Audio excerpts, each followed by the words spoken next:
Hello, this is Life of Kumkupe, and I just came back from school. I only have one subject in the morning. So, break muna ako kasi hindi po ako nag-almusal nang pumasok. Nagkape lang ako.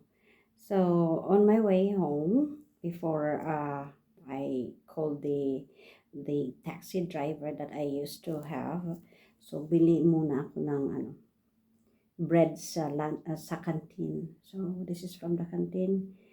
This is only 2,000 sums. Hindi ko alam magkano lang yung sabat. Parang,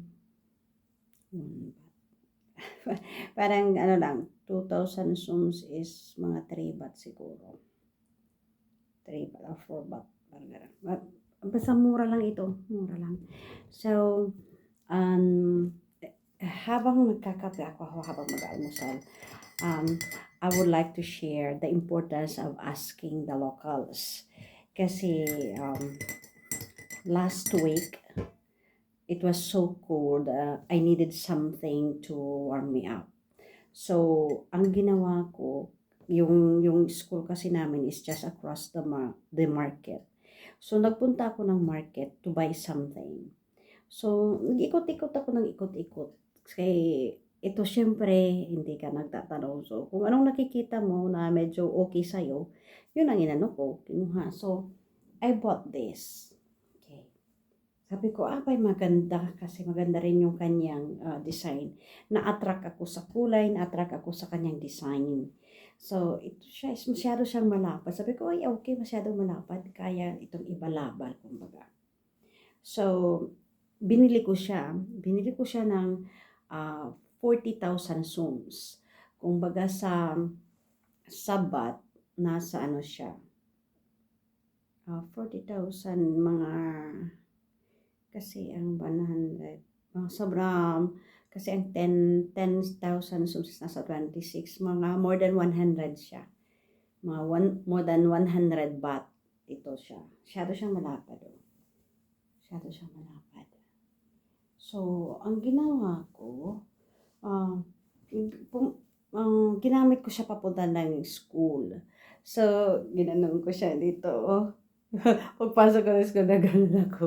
Ganun. So,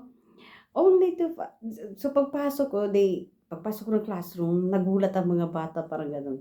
Tapos, wala lang ako. Tapos, tinanggal ko siya kasi nga malamig. Sobrang lamig. Tinanggal ko siya din, tinupi. Then, nilagay ko siya sa loob ng bag. Yung partner ko, pagkatapos ng klase, hindi niya ako sinabihan niya, sabi niya sa akin, why are you wearing that? Sabi ko, I want to feel warm. So, this one is okay because it seems cool. Tapos sabi ko, malapad. Gusto ko. So, wala lang siya. Then, pagdating namin sa office, kasi mayroon kaming 5 minutes break every subject, sabi niya, ito daw is hindi ginagamit na parang shawl. Hindi siya. This is supposedly a gift for mothers, for grandmothers. Ginagamit daw ito na panregalo para sa mga occasions, for special occasions lang. Sabi ko, oh, sorry, I didn't know about it. Akala ko is pwede siya na gawing balabal. Sabi niya, no. Pero sabi niya, if you feel comfortable using it, you can use it, pero at home lang. Hindi outside kasi hindi ito ginagamit sa labas ng bahay. This is for gifts for older people. Sabi ko, wala akong alam, Diyos ko. Hindi ako nagtanong. So, wala lang ako. Siyempre, pasalamat ako to be informed na hindi siya pwede at mali yung aking pagkakabili. So, ang ginawa ko, hindi ko na siya ginamit that day. Nilagay ko lang siya sa bag. Then, the next day, yung isang teacher na palaging nagbibigay sa akin ng tinapay, may binigay siya sa akin na plastic. Akala ko is tinapay na naman. Sabi ko, is this for me?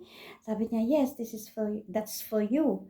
Sabi ko, nagtinignan ko, sabi niya, nag-action siya, this is for this. Sabi ko, ano kaya yun? So, ito yung binigay niya. Balabal. Ito talaga ang show. Ito, talagang na siya. Dapat. So, pag, ako na, I feel ano ba, natuwa naman ako kasi very ano siya, supportive at saka ano siya, maalalahanin na teacher. Kasi binibigyan niya ako palagi ng pagkain kasi alam niya mag-isa lang naman ako, eh. Then ito, sabi niya, "Eh-ano mo dito, palaban." Sabi ko, "Naku, salamat, maraming salamat."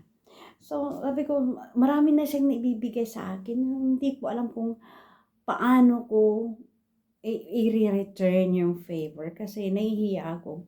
So, at least, alam ko kung ano na ang puwede, ano ang hindi. So, ito yung ano, disadvantage of not asking the locals kung ano ang puwede at ano ang hindi puwede. So, dapat, so, 'pag bago ka sa isang lugar, you should ask para hindi sayang din naman ang pera. Pero para sa akin, hindi naman 'to sayang. Sabi ko, "Ay, masyado siyang malaki, malapad at saka ano siya." Sabi ko, "Ay, puwede akong bumili nito." Tapos, gawing panregalo, ipagawa ng damit. Kasi puwede siyang panggawa ng damit. Pinapatahid ako nito, ginagawang damit. O, 'di ba ang ganda? Puwede kong gawing palda.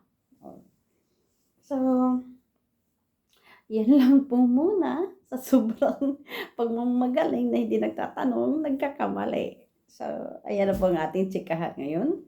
So, at least meron na ako, nagamit ko po ito kaninang umaga kasi, starting na ang aming, winter season.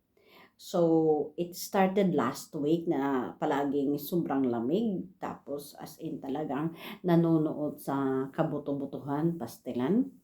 So, kailangan ko talaga ng ano, doble-doble ang damit ko po 'pag pumapasok sa school. So, itong damit na ito, 'pag nagsusot ako nito noon sa Thailand, mainit ko 'to, madali ko 'to, hinuhubad ko po 'to kaagad 'pag sinusuot ko. Then ngayon ay talagang in need ako sa kanya. So, comfortable ko siya at saka mayroon akong ano, coat at saka meron pa akong winter coat. So, tatlong sapad sa katawan. Dito naman sa panibaba, may naka-stockings ako tapos naka-leggings, doble tapos naka-medyas, gano'n. So, yan na lang po muna ang ating ano, tsikahan while mag-breakfast. Nagtsikahan na, hindi pa ako nakakain.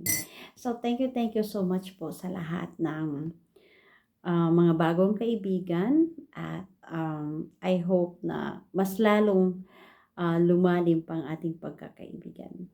So, this is Life of Kung Krofe and I am very grateful for all your support and I hope that you will not get tired of supporting me. I am always here. Thank you so much. This is Life of Kung Krofe, Chikahan sa Umaga.